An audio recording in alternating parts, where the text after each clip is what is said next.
नमस्कार। उत्तर प्रदेश की सियासत में इन दिनों कानून व्यवस्था, तुष्टीकरण और बहुसंख्यक समाज की आस्था को लेकर बहस एक बार फिर चरम पर है। पिछले कुछ समय से यूपी के अलग अलग जिलों में जो खबरें और तस्वीरें सामने आई, उससे पूरे प्रदेश को झकझोर कर रख दिया।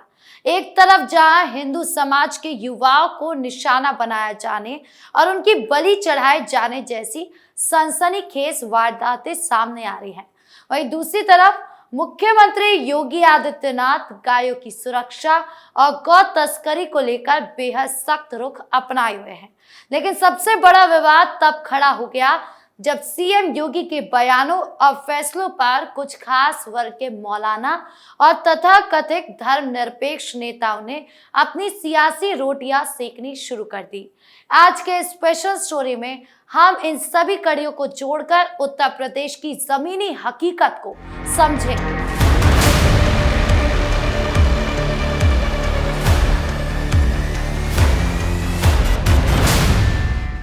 क्या हिंदू युवाओं की चढ़ रही है बलि? सबसे पहले बात करते हैं उत्तर प्रदेश के उन जिलों की जहां हाल के दिनों में कानून व्यवस्था को चुनौती देने वाली बेहद संवेदनशील और दर्दनाक घटनाएं सामने आई। सूर्या नाम के एक युवक के साथ जो कुछ भी हुआ, उसने पूरे सूबे में आक्रोश की लहर पैदा कर दी। हैरान करने वाली बात यह है कि ठीक इसी तरह का खौफनाक पैटर्न बरेली और यूपी के कुछ अन्य जिलों में भी देखने को मिला। स्थानीय लोगों और पीड़ित परिवारों का सीधा आरोप है कि साजिश के तहत बहुसंख्यक समाज के युवाओं को निशाना बनाया जा रहा है, उनकी निर्मम हत्याएं की जा रही हैं। क्या यूपी के अलग अलग जिलों में जानबूझकर सांप्रदायिक माहौल बिगाड़ने का ये कोई नया और खतरनाक खेल है? उत्तर प्रदेश के कई जिलों में हालिया दिनों में हुई आपराधिक वारदातों ने शासन और प्रशासन को अलर्ट मोड पर ला दिया।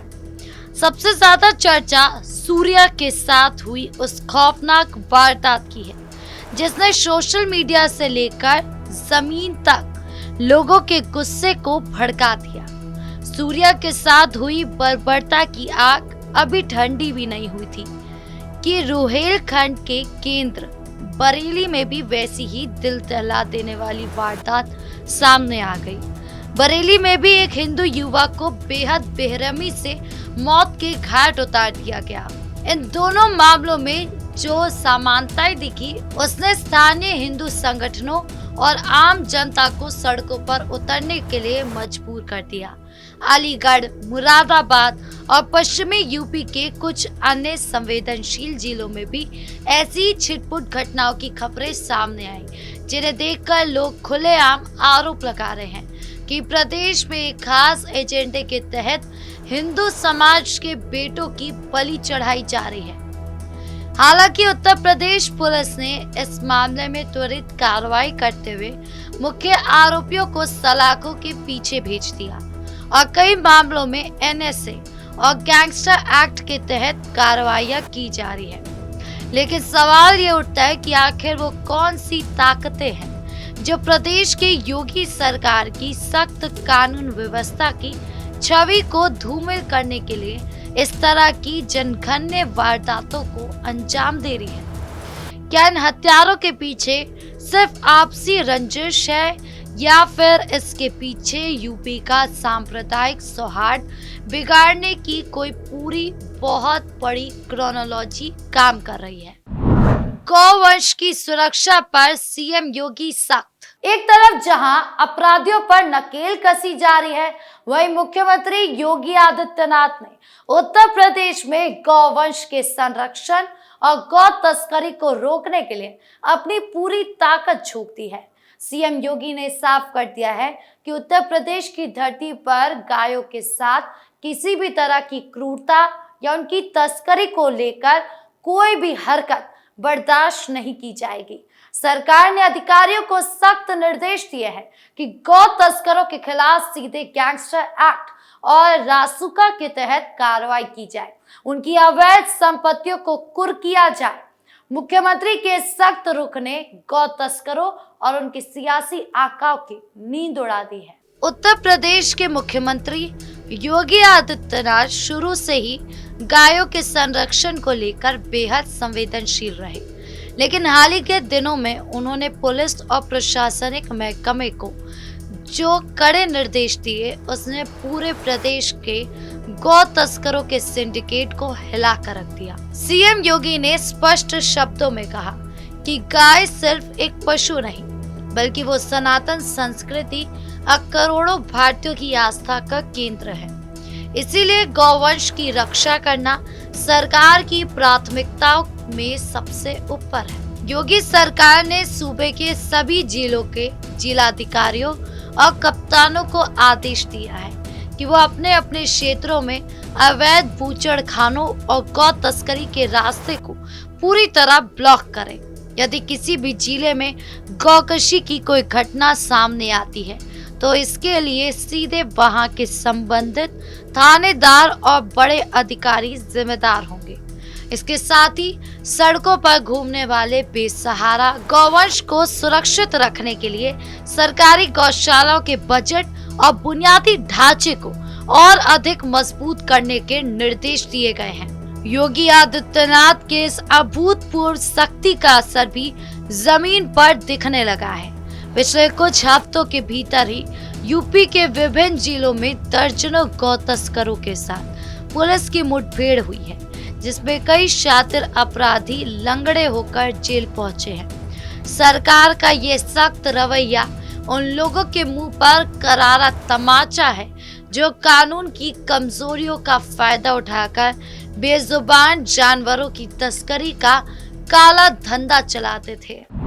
गाय को राष्ट्रमाता घोषित करने की मांग पर गरमाई सियासत। गायों को लेकर सीएम योगी आदित्यनाथ के कड़े रुख और उनके बयानों का जहां एक तरफ देश के तमाम साधु संतों और जगत गुरु ने पुरजोर समर्थन किया है, वहीं दूसरी तरफ इस मुद्दे को लेकर देश की सियासत में एक नया उबाल आ गया है। खासकर गाय को राष्ट्रमाता और राष्ट्रीय पशु का दर्जा दिए जाने के मुद्दे पर धर्म गुरु और विपक्षी नेता और तमाम मौलाना के बीच तेज बहस हो गई है, जहां एक और जगत गुरु राम भद्राचार्य जैसे सनातन धर्म के बड़े स्तंभों ने मुख्यमंत्री योगी आदित्यनाथ के स्टैंड को बिल्कुल सही ठहराया है, वहीं कुछ विपक्षी नेताओं और कट्टरपंथी मौलानाओं के पेट में इससे भयंकर दर्द होने लगा है। मुख्यमंत्री योगी आदित्यनाथ द्वारा गाय के महत्व और उनकी रक्षा को लेकर दिए गए बयानों का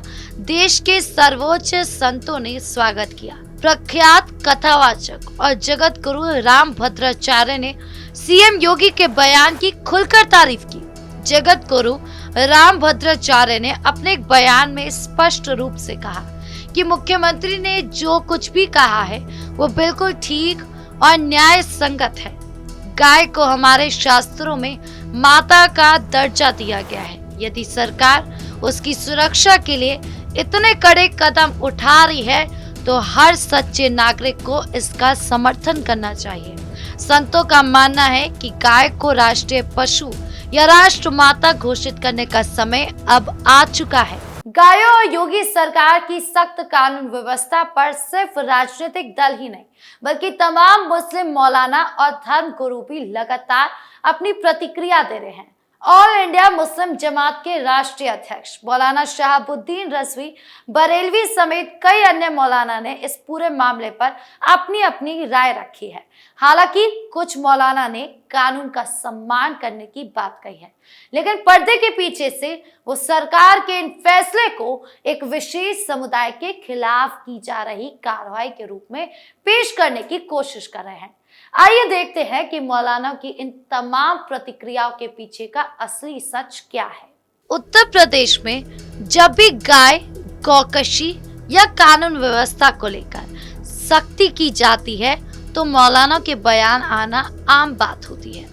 ऑल इंडिया मुस्लिम जमात के अध्यक्ष मौलाना शहाबुद्दीन रजवी बरेलवी ने मुख्यमंत्री योगी आदित्यनाथ के बयानों और गौ संरक्षण के कड़े फैसलों पर अपनी प्रतिक्रिया देते हुए एक मिला जुला रुख अपनाने का नाटक किया। उन्होंने कहा कि देश के मुसलमानों को भी कानून का पालन करना चाहिए।